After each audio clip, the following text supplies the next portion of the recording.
ಎಲ್ಲರಿಗೂ ಕ್ರಿಸ್ತನ ನಾಮದಲ್ಲಿ ಪ್ರೀತಿಯ ವಂದನೆಗಳು.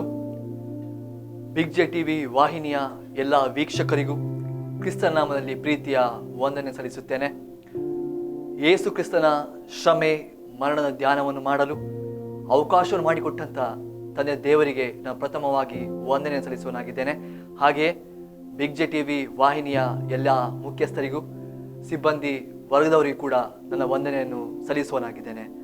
ಪ್ರಾರ್ಥನೆ ಮಾಡೋಣ. ಮೃತ್ಯುಂಜಯನೇ, ನಮ್ಮ ಒಡೆಯನೇ, ನಮ್ಮ ರಕ್ಷಕನೇ, ನಮ್ಮೆಲ್ಲರ ಜೀವನದ ಜೀವವೇ, ನಮ್ಮ ಪ್ರತಿಯೊಬ್ಬರ ಶ್ರಮೆಯನ್ನು ಹೊತ್ತಾತನೆ ದೇವ, ಮತ್ತೊಂದಾವರ್ತಿ ಈ ಕೊಟ್ಟಂಥ ಈ ಅವಕಾಶಕ್ಕಾಗಿ ಸ್ತೋತ್ರ. ನಿನ್ನ ಶ್ರಮ ಮರಣದ ಧ್ಯಾನವನ್ನು ಮಾಡುವಾಗ ದೇವ, ನಿನ್ನ ವಾಕ್ಯ ಸಂಗಡ ನಮ್ಮ ಸಂಗಡ ಮಾತನಾಡು. ಪ್ರಾಮುಖ್ಯವಾಗಿ ದೇವ, ಈ ವಾಹಿನಿ ಮುಖಾಂತರ ವೀಕ್ಷಿಸುತ್ತಿರುವಂಥ ಎಲ್ಲ ಮಕ್ಕಳನ್ನು, ಯವನಸ್ಥೆಯರನ್ನು, ಹಿರಿಯರನ್ನು, ವೃದ್ಧರನ್ನು ಇನ್ನು ಹೇರಳವಾಗಿ ಆಶೀರ್ವದಿಸು. ತಮ್ಮ ಚಿಂತ, ಭಾರ, ಕಷ್ಟ, ನೋವುಗಳನ್ನು ದೇವ ಪ್ರಾರ್ಥನೆ ಮುಖಾಂತರ ಬೇಡುವಾಗ ಅವೆಲ್ಲವುಗಳಿಗೆ ನೀನೇ ಉತ್ತರವನ್ನು ದಯಪಾಲಿಸೆಂದು ನಿನ್ನೆ ಬೇಡೋರಾಗಿದ್ದೇವೆ. ಈ ಸಮಯದಲ್ಲಿ ಈ ವಾಕ್ಯ ಸಂಗಡ ಮಾತನಾಡು. ಈ ವಾಕ್ಯದ ಧ್ಯಾನವು ನಮ್ಮೆಲ್ಲರ ಬಾಯ ಮಾತುಗಳು, ನನ್ನ ಹೃದಯ ಧ್ಯಾನವು ಅದು ಕೇವಲ ನಿನಗೆ ಸಮರ್ಪಕವಾಗಿರಲಿ. ಆಮೇನ್. ಕರ್ತನಲ್ಲಿ ಪ್ರಿಯರೇ, ಮತ್ತೊಂದಾವರ್ತಿ ನಮ್ಮ ಮಿತ್ರನು, ನಮ್ಮೆಲ್ಲರ ತಂದೆಯು, ನಮ್ಮ ರಕ್ಷಕನಾದಂಥ ಯೇಸುವಿನ ಶ್ರಮೆ, ಮರಣ, ತ್ಯಾಗ, ಬಲಿದಾನಗಳನ್ನು ಸ್ಮರಿಸುವಂಥ ಕೃಪೆಯನ್ನು ನಮಗೆ ಒದಗಿಸಿಕೊಟ್ಟಿದ್ದಾನೆ. ಹಾಗಾಗಿ ಇಂದಿನ ವಾಕ್ಯ ಧ್ಯಾನಕ್ಕೆ ನೇಮಕವಾದ ಪ್ರಸ್ತಾಪ ಸತ್ಯವೆಂದರೇನು. ಈಗ ನೇಮಕವಾದ ವಾಕ್ಯ ಪರಿಚ್ಛೇದ ಅದು ಯೋಹಾನ ಸುವಾರ್ತೆ 18ನೇ ಅಧ್ಯಾಯ 33ನೇ ವಚನದಿಂದ 38ನೇ ವಚನದವರೆಗೆ. ಆಗ ಪಿಲಾತನು ತಿರುಗಿ ಅರಮನೆಯೊಳಕ್ಕೆ ಹೋಗಿ ಯೇಸುವನ್ನು ಕರೆದು ಆತನನ್ನು, ನೀನು ಯಹೂದ್ಯರ ಅರಸನು ಹೌದೋ ಎಂದು ಕೇಳಿದನು. ಯೇಸು, ನಿನ್ನಷ್ಟಕ್ಕೆ ನೀನೇ ಇದನ್ನು ಹೇಳುತ್ತೀಯೋ, ಮತ್ತೊಬ್ಬರು ನನ್ನ ವಿಷಯದಲ್ಲಿ ನಿನಗೆ ಹೇಳಿದ್ದಾರೋ ಎಂದು ಕೇಳಲು ಪಿಲಾತನು, ನಾನೇನು ಯಹೂದ್ಯನೋ? ನಿನ್ನ ಸ್ವಂತ ಜನವು ಮಹಾಯಾಜಕರೂ ನಿನ್ನ ನನಗೆ ಒಪ್ಪಿಸಿದ್ದಾರೆ. ನೀನು ಏನು ಮಾಡಿದ್ದೀ ಎಂದು ಕೇಳಿದ್ದಕ್ಕೆ ಯೇಸು, ನನ್ನ ರಾಜ್ಯವು ಈ ಲೋಕದಲ್ಲ. ನನ್ನ ರಾಜ್ಯವು ಈ ಲೋಕದ್ದಾಗಿದ್ದರೆ ನಾನು ಯಹೂದ್ಯರ ಕೈಯಲ್ಲಿ ಬೀಳದಂತೆ ನನ್ನ ಪರಿವಾರದವರು ಕಾದಾಡುತ್ತಿದ್ದರು. ಆದರೆ ನನ್ನ ರಾಜ್ಯವು ಇಲ್ಲಿಯದಲ್ಲವೆಂದು ಉತ್ತರ ಕೊಟ್ಟನು. ಅದಕ್ಕೆ ಪಿಲಾತನು, ಹಾಗಾದರೆ ನೀನು ಅರಸನು ಹೌದಲ್ಲವೇ ಅಂದನು. ಯೇಸು ಅವನಿಗೆ, ನನ್ನನ್ನು ಅರಸನೆಂದು ನೀನೇ ಹೇಳಿದ್ದಿ. ನಾನು ಸತ್ಯದ ವಿಷಯದಲ್ಲಿ ಸಾಕ್ಷಿ ಹೇಳುವುದಕ್ಕೋಸ್ಕರ ಹುಟ್ಟಿದವನು, ಅದಕ್ಕೋಸ್ಕರವೇ ಈ ಲೋಕಕ್ಕೆ ಬಂದಿದ್ದೇನೆ. ಸತ್ಯಪರರೆಲ್ಲರೂ ನನ್ನ ಮಾತಿಗೆ ಕಿವಿ ಕೊಡುತ್ತಾರೆ ಎಂದು ಉತ್ತರ ಕೊಟ್ಟನು. ಪಿಲಾತನು, ಸತ್ಯವೆಂದರೇನು ಅಂದನು. ಇದನ್ನು ಹೇಳಿ ಪಿಲಾತನು ತಿರುಗಿ ಯಹೂದ್ಯರ ಬಳಿಗೆ ಹೊರಕ್ಕೆ ಬಂದು, ನನಗೆ ಅವನಲ್ಲಿ ಯಾವ ಅಪರಾಧವೂ ಕಾಣಿಸುವುದಿಲ್ಲ ಎಂಬುದಾಗಿ.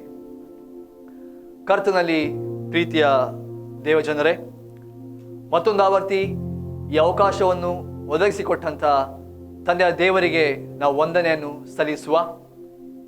ಈ ಮಾಧ್ಯಮದ ಮುಖಾಂತರ ವೀಕ್ಷಿಸುತ್ತಿರುವಂಥ ಸರ್ವರಿಗೂ ಕೂಡ ಯೇಸು ಕ್ರಿಸ್ತನೇ ಹೇರಳವಾಗಿ ಆಶೀರ್ವದಿಸಲಿ. ಇಂದಿನ ಮುಖ್ಯ ಪ್ರಸ್ತಾಪ ಸತ್ಯವೆಂದರೇನು. ತನಿಖೆ ಅಥವಾ ವಿಚಾರಣೆ ಎನ್ನುವ ಪದ ಬಳಕೆ ಮಾಡುವಂಥದ್ದು ಒಬ್ಬ ವ್ಯಕ್ತಿಯ ಮೇಲೆ ಆರೋಪವನ್ನು ಹೊರಿಸಿದಾಗ ಅದು ನಿಜವೋ ಸುಳ್ಳೋ ಎಂಬುದನ್ನು ಸಾಬೀತುಪಡಿಸಲು ಅಥವಾ ಆತನು ತಪ್ಪಿತಸ್ಥನೋ ಎಂದು ತೀರ್ಮಾನಿಸಲು ತನಿಖೆಯನ್ನು ಇಲ್ಲವೇ ವಿಚಾರಣೆಯನ್ನು ಮಾಡುತ್ತಾರೆ. ಹಾಗೆಯೇ ಒಬ್ಬ ಆರೋಪಿ ಎಂದು ಕರೆಯುವ ವ್ಯಕ್ತಿಯನ್ನು ನ್ಯಾಯಾಲಯದಲ್ಲಿ ಹಾಜರುಪಡಿಸಿ ಆ ಆರೋಪಿಯನ್ನು ವಿಚಾರಣೆ ಮಾಡುವ ಮೊದಲು ನ್ಯಾಯಾಲಯದಲ್ಲಿ ನ್ಯಾಯಾಧೀಶರ ಮುಂದೆ ಆ ಆರೋಪಿಯಾದಂಥ ವ್ಯಕ್ತಿಯು, ನಾನು ಸತ್ಯವನ್ನೇ ಹೇಳುತ್ತೇನೆ, ಸತ್ಯವನ್ನಲ್ಲದೆ ಬೇರೇನನ್ನು ಹೇಳುವುದಿಲ್ಲ ಎಂಬ ಮಾತನ್ನು ಕೂಡ ನೀಡುತ್ತಾನೆ ಎಂಬುದನ್ನು ನಾವು ಕೇಳಿದ್ದೇವೆ. ಆದರೆ ಕೆಲವೊಮ್ಮೆ ಸಮಾಜದಲ್ಲಿ ಒಬ್ಬ ಪ್ರಾಮಾಣಿಕ ವ್ಯಕ್ತಿಯ ಏಳಿಗೆಯನ್ನು ಇಲ್ಲವೇ ಯಶಸ್ಸನ್ನು ಅರಗಿಸಿಕೊಳ್ಳಲಾರದೆ ನ್ಯಾಯದ ಕಣ್ಣಿಗೆ ಬಟ್ಟೆಯನ್ನು ಕಟ್ಟಿ ಅನ್ಯಾಯದ ಪರ ನಿಂತು ಆ ವ್ಯಕ್ತಿಯ ಮೇಲೆ ಆರೋಪವನ್ನು ಹೊರಿಸಿ ಯಾವುದೇ ಸಾಕ್ಷ್ಯಾಧಾರಗಳಿಲ್ಲದಿದ್ದರೂ ಕೂಡ ಆರೋಪವನ್ನು ಸಾಬೀತುಪಡಿಸಿ ನಿರ್ದೋಷಿಯಾದ ವ್ಯಕ್ತಿಯನ್ನು ಅಪರಾಧಿ ಎಂದು ತೀರ್ಮಾನ ಕೊಡುವುದನ್ನು ಕೂಡ ನಾವು ನೋಡುತ್ತೇವೆ. ಕೆಲವೊಮ್ಮೆ ನ್ಯಾಯದ ಸನ್ನಿವೇಶ ಬರುವಾಗ ಸಕಾರಾತ್ಮಕವಾಗಿಯೂ ನಕಾರಾತ್ಮಕವಾಗಿಯೂ ತೀರ್ಮಾನ ಕೊಡುವುದುಂಟು. ಹಾಗಾಗಿ ಇಂದಿನ ವಾಕ್ಯ ಪರಿಚಯದವು ಕೂಡ ಇದೇ ಹಿನ್ನೆಲೆಯಲ್ಲಿ ಮಾತನಾಡುತ್ತದೆ. ಇಂದಿನ ವಾಕ್ಯ ಪರಿಚಯದವು ಸತ್ಯವನ್ನು ಹೊರಗೆ ಹಾಕಿ ನಿರ್ದೋಷಿಯಾದ ಯೇಸುವನ್ನು ಯಾವುದೇ ಅಪರಾಧವು ಕಾಣಿಸದಿದ್ದರೂ ಆತನನ್ನು ಅರ್ಥಹೀನ ವಿಚಾರಣೆಗೆ ಒಳಪಡಿಸಿ ಯೇಸುವನ್ನು ಕ್ರೂಜೆಗೆ ಹಾಕಲು ತಯಾರಿ ಮಾಡುವಂಥದ್ದು ಅಲ್ಲಿ ಕಂಡುಬರುತ್ತದೆ. ಪ್ರಿಯರೇ, ಸತ್ಯವೆಂದರೇನು? ಇಂದಿನ ಪ್ರಸ್ತುತ ದಿನಮಾನದಲ್ಲಿ ಈ ಸತ್ಯವೆಂದರೇನು ಎನ್ನುವ ಪದಕ್ಕೆ ಅರ್ಥವೇ ಇಲ್ಲದಂತಾಗಿದೆ. ಯಾಕಂದರೆ ಸತ್ಯವು ಸುಳ್ಳಿನ ಕೊಳವೆ ಬಾವಿಯೊಳಗೆ ಬಿದ್ದು ಒದ್ದಾಡುವಂಥ ಪರಿಸ್ಥಿತಿಯಲ್ಲಿ ಇಂದು ಸತ್ಯವಿದೆ. ಆ ಸತ್ಯವನ್ನು ಮೇಲೆತ್ತುವಂಥವರು ಯಾರು ಎಂಬುದು ಪ್ರಶ್ನಾರ್ಥಕವಾಗಿಯೇ ಉಳಿದಿದೆ. ಆದರೆ ಇಲ್ಲಿ ನಾವು ಈ ವಾಕ್ಯ ಪರಿಚಯವನ್ನು ಗಮನಿಸುವಾಗ ಒಂದು ವಿಚಾರಣೆಯ ಸಂದರ್ಭ. ಯೇಸುವನ್ನು ಹಂತ ಹಂತವಾಗಿ ಆತನನ್ನು ಅಪರಾಧದಲ್ಲಿ ಅಥವಾ ಆತನಲ್ಲಿ ಒಂದು ತಪ್ಪನ್ನು ಹುಡುಕಬೇಕೆಂಬ ಆಲೋಚನೆಯನ್ನು ಮಾಡುತ್ತಾ ಸಮಾಜದ ಮಹಾಯಾಜಕರು, ಶಾಸ್ತ್ರಿಗಳು, ಅಧಿಕಾರಿಗಳು ಸಂಚು ರೂಪಿಸುತ್ತಾ ಬರುತ್ತಿರುತ್ತಾರೆ. ಯೇಸು ತನ್ನ ಜೀವಿತದಲ್ಲಿ ಪ್ರತಿಯೊಂದು ಹೆಜ್ಜೆಯಲ್ಲಿಯೂ ಕೂಡ ಆತನು ಸತ್ಯದ ಅರಸನಾಗಿ, ವೈದ್ಯನಾಗಿ, ಕುಗ್ಗಿದ ಮನಸ್ಸಿಗೆ ತಂದೆಯಾಗಿದ್ದುಕೊಂಡು ಆತನು ತನ್ನ ಕರುಣೆಯನ್ನು ಪ್ರತಿಯೊಬ್ಬರು ಕೂಡ ತೋರಿಸುತ್ತಾ ಹೋಗುವನಾಗಿದ್ದಾನೆ. ಆದರೆ ಸತ್ಯದ ದಾರಿಯಲ್ಲಿ ನಡೆದಂತಹ ಯೇಸುವಿಗೆ ಕೊನೆಗೆ ಆದಂತಹ ಫಲಿತಾಂಶ ಅದು ಕ್ರೂಜೆಯ ಮರಣ. ಪಿಲಾತನು ಯೇಸುವನ್ನು ಕೇಳಿದ್ದು ಸತ್ಯವೆಂದರೇನು? ಯಾವಾಗ ಒಬ್ಬ ವ್ಯಕ್ತಿಯು ಸಮಾಜದಲ್ಲಿ ನ್ಯಾಯದ ಹಾದಿಯಲ್ಲಿ ನಡೆಯುತ್ತಾನೋ, ಸತ್ಯದ ಕೈ ಜೋಡಿಸುತ್ತಾನೋ, ಆವಾಗ ಆತನಿಗೆ ಪೆಟ್ಟು ಬೀಳುವುದು ಸಹಜ. ಹಂತ ಹಂತವಾಗಿ ಯೇಸು ತನ್ನ ಸೇವಾ ಜೀವಿತದಲ್ಲಿ ಕುರುಡರಿಗೆ ಕಣ್ಣನ್ನು ಕೊಡುತ್ತಾನೆ, ಬಲಹೀನ ವ್ಯಕ್ತಿಗಳಿಗೆ ಆಧಾರವಾಗಿ ನಿಲ್ಲುತ್ತಾನೆ, ಕಣ್ಣೀರು ಹಾಕಿದಂತ ಮನಸ್ಸುಗಳಿಗೆ ಆತನ ತಂದೆಯಾಗಿದ್ದುಕೊಂಡು ಕೈ ಹಿಡಿದು ನಡೆಸುತ್ತಾನೆ. ಯಾವಾಗ ಯೇಸು ಹಂತ ಹಂತವಾಗಿ ಬೆಳೆಯುತ್ತಾನೋ ಆವಾಗ ಮಹಾಯಾಜಕರು, ಶಾಸ್ತ್ರಿಗಳು ಈತನಲ್ಲಿ ತಪ್ಪು ಹುಡುದಕ್ಕೋಸ್ಕರ ಕಾಯುತ್ತಾ ಇರುತ್ತಾರೆ. ಒಂದು ವೇಳೆ ಈತನ ಅಸ್ತಿತ್ವ ಅಥವಾ ಆತನ ಇರುವಿಕೆ ನಮಗೆ ಮುಳುವಾದೀತೋ ಎನ್ನುವಂಥ ಆಲೋಚನೆಯನ್ನು ಅಂದಿನ ಮಹಾಯಾಜಕರು, ಶಾಸ್ತ್ರಿಗಳು, ಅಧಿಕಾರಿಗಳು ಮಾಡುತ್ತಾರೆ. ಯಾಕಂದರೆ ಮಹಾಯಾಜಕರು, ಶಾಸ್ತ್ರಿಗಳು ತಮ್ಮ ಧರ್ಮದ ನೀತಿ ನ್ಯಾಯದ ಮೂಲಕವಾಗಿ ನಡೆಯುತ್ತಾ ಹೋಗುತ್ತಾರೆ. ಆದರೆ ಯೇಸು ಅಧರ್ಮ, ಅನ್ಯಾಯ, ದ್ವೇಷ, ಅಸೂಯೆ, ನಿಂದನೆ ಇವೆಲ್ಲವುಗಳಿಗೆ ಆತನು ಕಡೆಗಣಿಸಿ ನ್ಯಾಯದ ಹಾದಿಯಲ್ಲಿ ಆತನು ನಡೆಯುತ್ತಾನೆ. ಯೇಸು ತನ್ನ ಮೇಲೆ ಬಂದಂತಹ ಎಲ್ಲ ಆಪಾದನೆಗಳು ಸುಳ್ಳು ಎಂದು ಗೊತ್ತಿದ್ದರೂ ಕೂಡ ಆತನಲ್ಲಿ ಮೌನವನ್ನು ವಹಿಸುತ್ತಾನೆ. ಯಾವುದೇ ರೀತಿಯಲ್ಲಿ ಕೂಡ ಆತನು ಪ್ರತಿರೋಧವನ್ನು ಅಲ್ಲಿ ಒಡ್ಡುವುದಿಲ್ಲ. ಕಾರಣ ಆತನು ತನ್ನ ತಂದೆ ಚಿತ್ತವನ್ನು ನೆರವೇರಿಸಬೇಕು ಎಂಬುದಾಗಿ ಸ್ಪಷ್ಟವಾಗಿ ಯೇಸು ಅರಿತಿದ್ದ. ಆ ಕಾರಣದಿಂದಾಗಿ ಯೇಸು ಪ್ರತಿಯೊಂದು ವಿಚಾರಣೆಯ ಸಮಯದಲ್ಲೂ ಆತನ ಜೀವನದ ಹಾದಿಯಲ್ಲೂ ಆತನು ಮೌನವಾಗಿಯೇ ಇದ್ದ. ಪ್ರಿಯ ದೇವರೇ, ಲೋಕದ ಮೇಲೆ ಎಷ್ಟೋ ಪ್ರೀತಿಯನ್ನಿಟ್ಟು ನನಗಾಗಿ, ನಿಮಗಾಗಿ ತಂದೆಯಾದ ದೇವರು ತನ್ನ ಮಗನನ್ನು ಕಳಿಸಿಕೊಡುತ್ತಾನೆ. ನಮ್ಮ ಪಾಪಗಳಿಗೋಸ್ಕರ ಆತನು ತಡೆಗೋಡೆಯಾಗಿ ಅಡ್ಡ ನಿಂತು ನಮ್ಮನ್ನು ರಕ್ಷಿಸುತ್ತಾನೆ. ನಮಗೆ ಬರುವಂತಹ ಪ್ರತಿಯೊಂದು ಹಿಂಸೆ, ನೋವು, ಸಂಕಷ್ಟಗಳಿಗೆ ಆತನ ಅಡ್ಡ ನಿಂತು ನಮಗೆ ಆಧಾರವಾಗುತ್ತಾನೆ.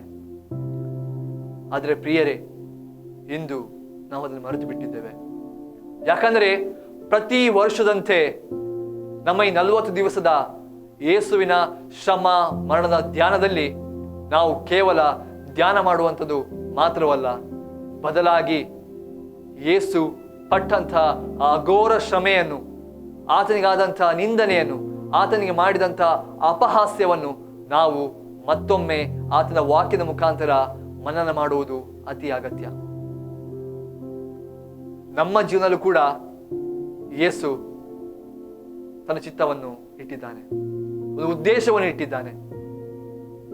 ಆದರೆ ನಾವು ಆತನಿಗೆ ಕೊಡುವಂತಹ ಬಹುಮಾನ ಯಾವುದು?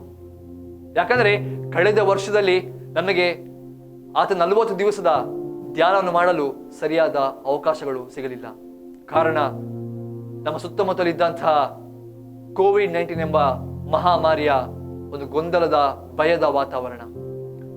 ಆದರೆ ಯೇಸು ಈ ವರ್ಷದಲ್ಲಿ ಮತ್ತೊಂದು ಆವರ್ತಿ ನಮಗೆ ಈ ಅವಕಾಶ ಒದಗಿಸಿಕೊಟ್ಟಿದ್ದಾನೆ. ಇದೆಲ್ಲರಿಗೆ ಸಿಗುವುದಿಲ್ಲ ಪ್ರಿಯರೇ. ಆದರೆ ನಮಗಾದರೂ ಆತನ ಜೀವವುಳ್ಳ ವಾಕ್ಯದ ಮುಖಾಂತರ ನಮಗೆ ಯಾವಾಗಲೂ ಕೂಡ ಎಚ್ಚರವನ್ನು ನೀಡುವ ಆತನಾಗಿದ್ದಾನೆ. ರೂಪಾಂತರಗೊಳ್ಳಿರಿ, ಮಾನಸಾಂತರ ಪಡಿರಿ ಎಂಬುದಾಗಿ ಆತನು ಹೇಳುವ ಆತನಾಗಿದ್ದಾನೆ. ಆದರೆ ನಾವು ಆತನ ಕರೆಗೆ ಹೋಗುತ್ತಿದ್ದೇವೆಯೋ ಎಂಬುದನ್ನು ಆಲೋಚನೆ ಮಾಡುವುದು ಅತಿ ಅಗತ್ಯ.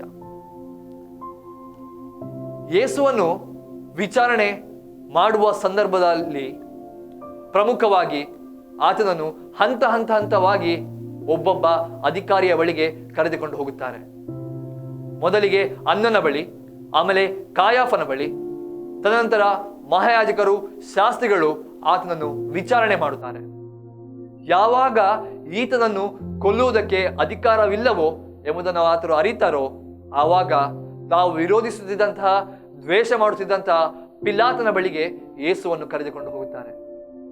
ಈ ಎಲ್ಲ ಸನ್ನಿವೇಶಗಳು ನಡೆದಂತಹ ಸಮಯ ಅದು ಕತ್ತಲಿನ ಸಮಯ. ಒಬ್ಬ ಆರೋಪನೆ ಹೊತ್ತಂತಹ ವ್ಯಕ್ತಿಯನ್ನು ವಿಚಾರಣೆ ಮಾಡುವಂಥದ್ದು ಅದು ಯಾವಾಗಲೂ ಕೂಡ ಬೆಳಗಿನ ಸಂದರ್ಭದಲ್ಲಿ ಎಲ್ಲರ ಮುಂದೆ ತಮ್ಮ ವಿಚಾರಣೆ ಮಾಡುತ್ತಾರೆ. ಆದರೆ ಯಾವುದೇ ಅಪರಾಧವನ್ನು ಮಾಡದಿದ್ದರೂ, ಯಾವುದೇ ಆರೋಪವನ್ನು ತಾನು ಹೊತ್ತುಕೊಳ್ಳದಿದ್ದರೂ, ತನ್ನ ಮೇಲೆ ಬಂದಂತಹ ಸುಳ್ಳು ಆಪಾದನೆಯನ್ನು, ಸುಳ್ಳು ಆರೋಪವನ್ನು ಹೊತ್ತುಕೊಂಡು ಆತನನ್ನು ಕ್ರೂರವಾದ ರೀತಿಯಲ್ಲಿ ಒಂದು ಕಡೆಯಿಂದ ಇನ್ನೊಂದು ಕಡೆಗೆ ಎಳೆದುಕೊಂಡು ಹೋಗುತ್ತಾರೆ.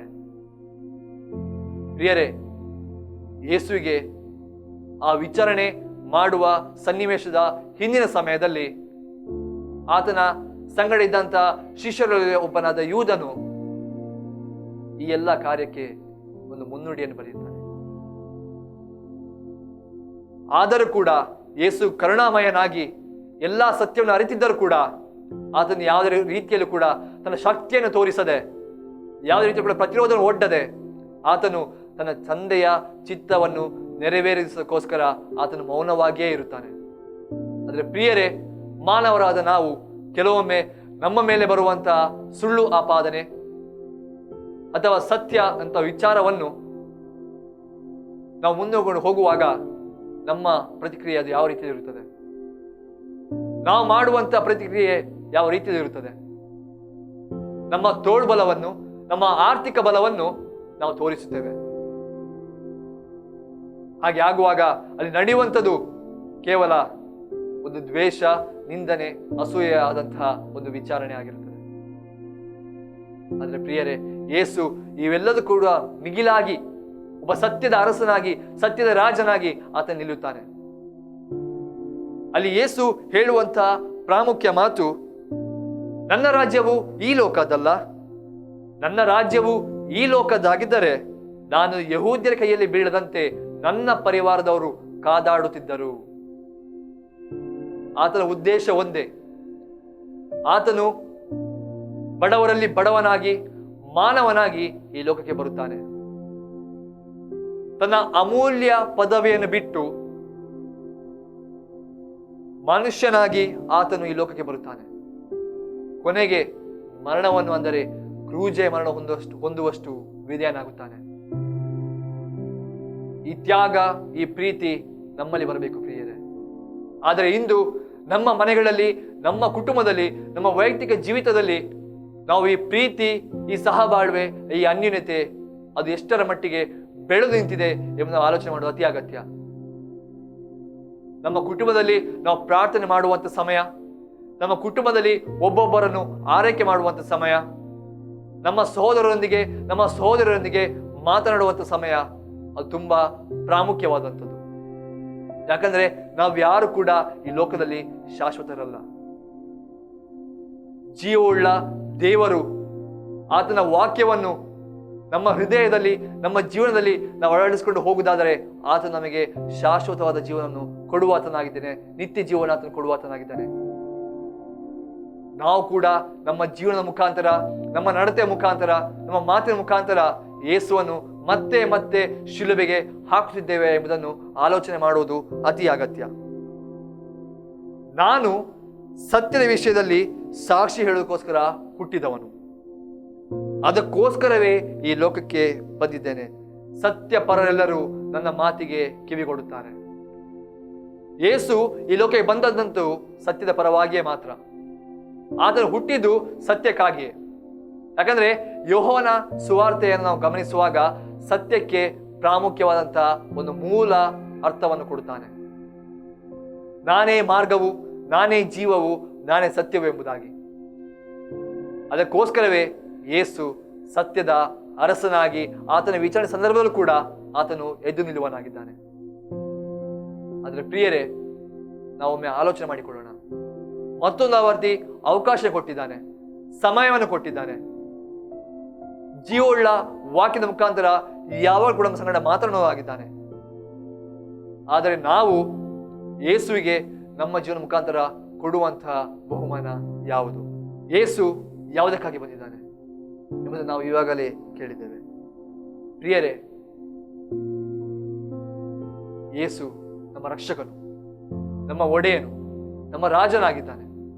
ಆತನ ಮೃತ್ಯುಂಜಯನಾಗಿ ನಮ್ಮ ಪ್ರತಿಯೊಬ್ಬರ ಜೀವವನ್ನು ಕಾಯುವಾತನಾಗಿದ್ದಾನೆ. ಹಾಗಾಗಿ ಪ್ರಿಯರೇ, ನಾವು ಆತನಿಗೆ ಸರಿಯಾದ ರೀತಿಯಲ್ಲಿ ಸಮರ್ಪಕವಾಗಿ ಆತನ ವಾಕ್ಯದ ಮುಖಾಂತರ ನಡೆಯುವುದು ಅತಿ ಅಗತ್ಯ. ಪಿಲಾತನು ಪದೇ ಪದೇ ಕೇಳುವಂಥದ್ದು, ನೀನು ಯಹೂದ್ಯರ ಅರಸನೋ? ಅದಕ್ಕೆ ಯೇಸು, ನೀನೇ ಹೇಳಿದ್ಯಲ್ಲವೇ, ಅಥವಾ ಮತ್ಯಾರು ಇದನ್ನು ಹೇಳಿದ್ದಾರೆ ಎಂಬುದನ್ನು ಕೇಳುತ್ತಾನೆ. ಯಾಕಂದ್ರೆ ಪಿಲಾತನಿಗೆ ಗೊತ್ತಿತ್ತು ಈತನು ಅರಸನಾಗೋದಕ್ಕೋಸ್ಕರ ಬಂದವನಲ್ಲ ಎಂಬುದಾಗಿ. ಆತನಿಗೆ ಒಂದು ಕಡೆಯಲ್ಲಿ ಎಲ್ಲಿ ಯೇಸುವನ್ನು ಕ್ರೂಜ ಮರಣಕ್ಕೆ ಒಪ್ಪಿಸದಿದ್ದರೆ ಆತನ ಯಹೂದ್ಯರ ಜನರು ಆತನಿಗೆ ವಿರೋಧ ವ್ಯಕ್ತಪಡಿಸಿದ್ದರು. ಸುತ್ತಲಿದ್ದಂತ ಜನರು ಯೇಸುವನ್ನು ಶಿಲುಬೆಗೆ ಹಾಕಿಸು ಎಂದು ಹೇಳುವಾಗ ಪಿಲಾತನು ಯಾವುದೇ ರೀತಿಯಲ್ಲೂ ಕೂಡ ಆತನ ಯೋಚನೆ ಮಾಡಲು ಸಾಧ್ಯವಾಗಲೇ ಇಲ್ಲ. ಯಾಕಂದ್ರೆ ಪ್ರಿಯರೇ, ಯೇಸು ಮುಳ್ಳಿನ ಕಿರೀಟವನ್ನು ಧರಿಸಿ ನನಗಾಗಿ ನಿಮಗಾಗಿ ಆತನು ತನ್ನ ಪ್ರಾಣವನ್ನು ಕೊಟ್ಟನು. ಕೊರಡೆ ಪೆಟ್ಟಿನಿಂದ ಆತನು ಗಾಯವನ್ನು ಹೊಂದಿದನು. ಕೆಲವೊಮ್ಮೆ ನಮ್ಮ ಮಾತುಗಳು ಕೂಡ ಇತರ ಜೀವನಕ್ಕೆ ಗಾಯದ ರೀತಿಯಲ್ಲಿ ಆಗುತ್ತದೆ, ಕೊರಡೆ ಪೆಟ್ಟು ಕೊಟ್ಟಂತೆ ಆಗುತ್ತದೆ. ನಮ್ಮ ಮಾತುಗಳು, ನಮ್ಮ ಜೀವನ, ನಮ್ಮ ನಡತೆಯು ಇನ್ನೊಬ್ಬರ ಬಾಳಿನಲ್ಲಿ ನಾವು ನೋವನ್ನು ತರುತ್ತೇವೆ. ಆದರೆ ಯೇಸು ಹೇಳುವಂಥದ್ದು, ನಾನು ನಿಮಗಾಗಿ ಪ್ರಾಣವನ್ನು ಕೊಟ್ಟಿದ್ದೇನೆ, ಕಾರಣ ನೀವು ಸತ್ಯ ದಾರಿಯಲ್ಲಿ ನಡೆಯಿರಿ ಎಂಬುದಾಗಿ. ಆದರೆ ಇಂದು ಸತ್ಯ ಎಲ್ಲಿದೆ? ಸತ್ಯವನ್ನು ಹುಡುಕುವಂತ ಪರಿಸ್ಥಿತಿ ನಮ್ಮದಾಗಿದೆ ಪ್ರಿಯರೇ. ಪ್ರತಿಯೊಂದು ಸಂದರ್ಭದಲ್ಲೂ ಕೂಡ ನಾವು ಯೇಸುವಿನೊಂದಿಗೆ ಮಾತನಾಡುವುದು ಅತಿ ಅಗತ್ಯ.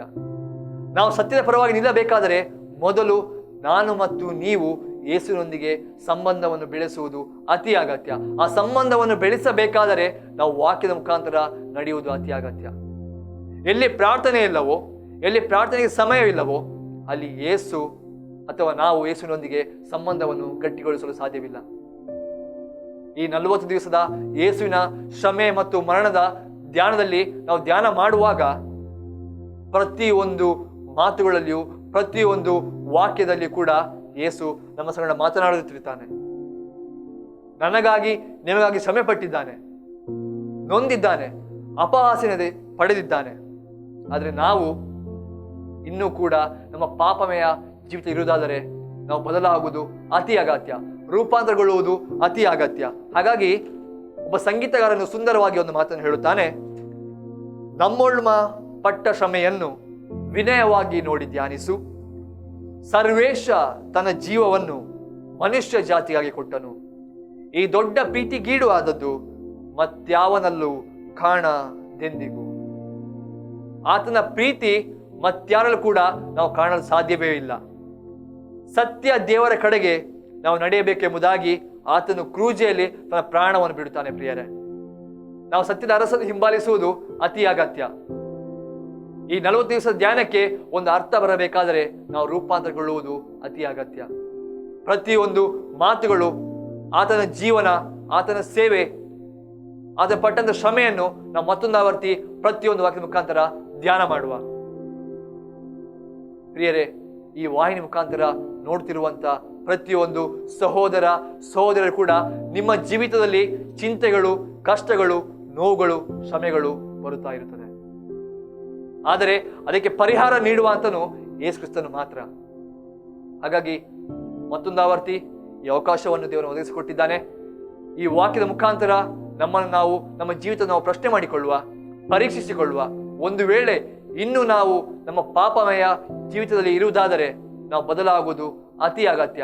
ಸತ್ಯದ ಪರವಾಗಿ ನಿಂತು ಸತ್ಯದ ಅರಸನ್ನು ಹಿಂಬಾಲಿಸುವ ಆ ಮುಖಾಂತರ ನಾವೆಲ್ಲರೂ ಕೂಡ ಯೇಸುವಿನ ಶ್ರಮೆ, ಮರಣದ ಧ್ಯಾನದಲ್ಲಿ ಅರ್ಥಗರ್ಭಿತವಾದ ಧ್ಯಾನವನ್ನು ಮಾಡುವ. ಪ್ರಾರ್ಥನೆ ಮಾಡೋಣ. ಶ್ರೀ ಯೇಸುವಲ್ಲಿ ಇಟ್ಟ ಧ್ಯಾನ, ಸುಧೈರ್ಯ, ನಿಜ ಸಮಾಧಾನ ನಮ್ಮೆಲ್ಲರ ಆತ್ಮಕ್ಕೆ. ನಮ್ಮ ತಂದೆಯಾದ ದೇವರೇ, ನಮ್ಮ ಒಡೆಯನ ರಕ್ಷಕನೇ, ನಿನ್ನ ವಾಕ್ಯ ಸಂಗ್ರಹ ಮಾತನಾಡಿದ್ದಿ. ಸತ್ಯದ ಅರಸನಾಗಿ ಪ್ರತಿಯೊಂದು ನಿಂದನೆಗಳಲ್ಲಿಯೂ, ಅಪಹಾಸ್ಯಗಳಲ್ಲಿಯೂ, ನೋವುಗಳಲ್ಲಿಯೂ ಕೂಡ ನೀನು ಪ್ರತಿರೋಧವನ್ನು ಒಡ್ಡದೆ ಮೌನ ವಹಿಸಿದ್ದಿ. ನಿನ್ನ ತಂದೆ ಚಿತ್ತವನ್ನು ನೆರವೇರಿಸಿದ್ದಿ. ಅದೇ ಪ್ರಕಾರವಾಗಿ ನಮ್ಮೆಲ್ಲರ ಜೀವಿತದಲ್ಲಿ ಇಟ್ಟಂತ ಉದ್ದೇಶವನ್ನು ನಾವು ನೆರವೇರಿಸಲಿಕ್ಕಾಗುವಂತೆ ನೀನು ಸಹಾಯ ಮಾಡು. ನಿನ್ನ ವಾಕ್ಯ ಸಂಗಡ ಮಾತನಾಡೋದಕ್ಕಾಗಿ ಸ್ತೋತ್ರ. ದೇವ, ಮುಂದೆಲ್ಲ ಸಮಯದಲ್ಲಿ, ಮುಂದೆಲ್ಲ ಧ್ಯಾನಗಳಲ್ಲಿ, ಪ್ರತಿಯೊಂದು ಸಂದರ್ಭದಲ್ಲೂ ಕೂಡ ನಮ್ಮ ಜೀವಿತದ ನಾಯಕನಾಗಿದ್ದುಕೊಂಡು, ಒಡೆಯನಾಗಿದ್ದುಕೊಂಡು ಹರಸು. ದೇವ, ನೀನು ಮೃತ್ಯುಂಜಯನು, ನಮ್ಮೆಲ್ಲರ ಜೀವನದ ಜೀವವು. ನಮ್ಮ ಶ್ರಮೆಯನ್ನು ನೀ ಹೊತ್ತಿದ್ದಿ, ಕಾದಿದ್ದಕ್ಕಾಗಿ ಸ್ತೋತ್ರ. ನಾವೀಗ ಬೇಡಿದನ್ನು, ಬೆಳೆದ ಬಿಟ್ಟವುಗಳನ್ನು ಯೇಸು ನಾಮ ಬಿಡ್ತೇವೆ ತಂದೆಯೇ, ಆಮೆನ್. ಬಿಗ್ ಜೆ ಟಿವಿ ಮಾಡುತ್ತಿರುವ ಈ ಸೇವೆಯೊಂದಿಗೆ ನೀವು ಕೈ ಜೋಡಿಸಲು ಬಯಸುವಿರಾದರೆ ನಮ್ಮನ್ನು ಸಂಪರ್ಕಿಸಿ. ನಮ್ಮ ವಿಳಾಸ: ಬಿಗ್ ಜೆ ಮೀಡಿಯಾ ನೆಟ್ವರ್ಕ್, 2ನೇ ಮಹಡಿ, ಗ್ರೇಸ್ ಪ್ಲಾಜಾ, ಕ್ರಿಸ್ತ ಜ್ಯೋತಿ ಚರ್ಚ್ ಬಳಿ, ಕೊರಂಕ್ರಪಾಡಿ, ಉಡುಪಿ 576101. ನಮ್ಮ ದೂರವಾಣಿ ಸಂಖ್ಯೆ 082025291117 ಹಾಗೂ 8884395777. ನಮ್ಮ ಬ್ಯಾಂಕ್ ವಿವರಗಳು ಇಂತಿವೆ. ಕಾರ್ಪೊರೇಷನ್ ಬ್ಯಾಂಕ್ ಖಾತೆಯ ಹೆಸರು ಬಿಗ್ ಜೆ ಸೇಟ್ಲೈಟ್.